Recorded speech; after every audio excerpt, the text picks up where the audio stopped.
Belakangan ini, netizen di media sosial khususnya TikTok diramaikan dengan sosok anak bernama Jehan Almira.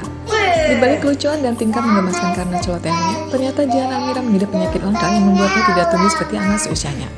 Lantas, apa penyakit Jehan Almira?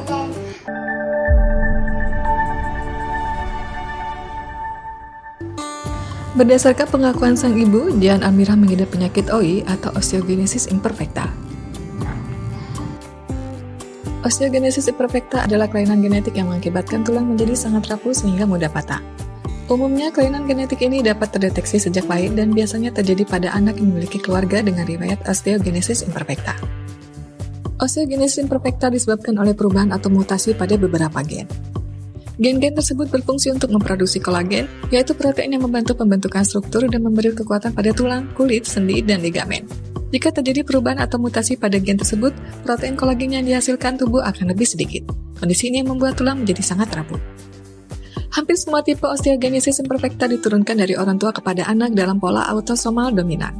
Pola ini berarti risiko anak terkena osteogenesis imperfecta adalah sebesar 50% apabila salah satu orang tuanya menderita kelainan tersebut. Dan di atas 75% bila kedua orang tuanya adalah penderita osteogenesis imperfecta.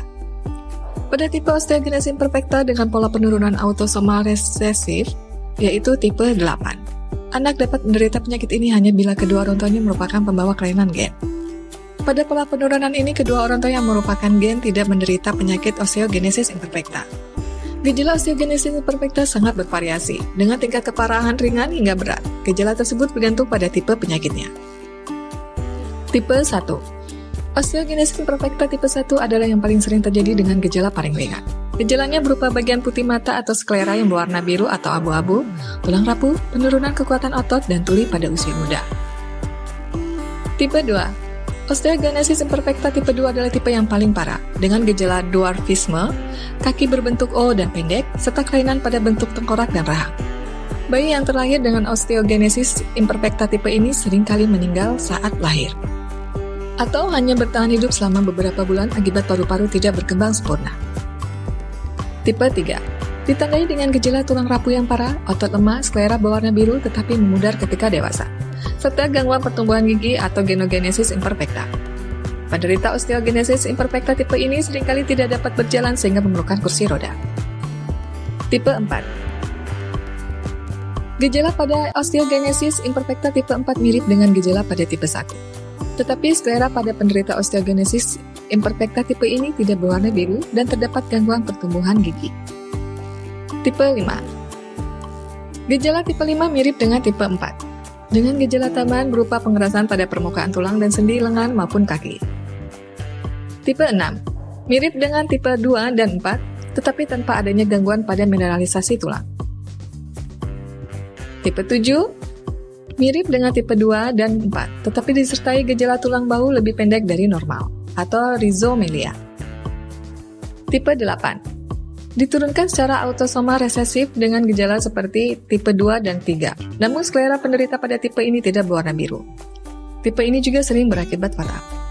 Selain gejala berdasarkan tipenya, osteogenesis imperfecta juga dapat menimbulkan gejala berupa tulang mudah patah disertai nyeri, kelainan bentuk tulang seperti kaki berbentuk O, dada menonjol atau cekung atau disebut dengan pectus excavatum, tulang belakang melengkung, skoliosis atau bungkuk atau kifosis, sendi merenggang, lemah otot, gangguan pendengaran, gigi rapuh dan berubah warna, perawakan kecil dan pendek, rahang bawah mengecil sehingga wajah terlihat seperti segitiga, mudah memar, dan sulit bernapas. Bayi yang menderita osteogenesis imperfecta dapat mengalami patah beberapa tulang bahkan saat baru lahir. Pada kondisi yang parah, bayi dengan osteogenesis imperfecta bisa meninggal dalam waktu beberapa minggu setelah lahir. Sayangnya, sampai saat ini belum ditemukan perawatan atau obat yang bisa menyembuhkan osteogenesis imperfecta. Jadi, pengobatan yang dilakukan hanya bertujuan untuk menguatkan tulang yang rapuh saja. Obat yang biasanya digunakan adalah zoledronat yang sudah bisa didapatkan di beberapa rumah sakit.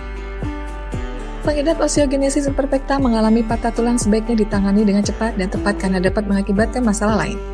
Misalnya, perbedaan panjang tulang di lengan dan kaki yang nantinya bisa berujung pada ketimpangan, akibatnya pengidap tidak bisa berjalan lagi karena tulang-tulangnya telah menjadi bengkok.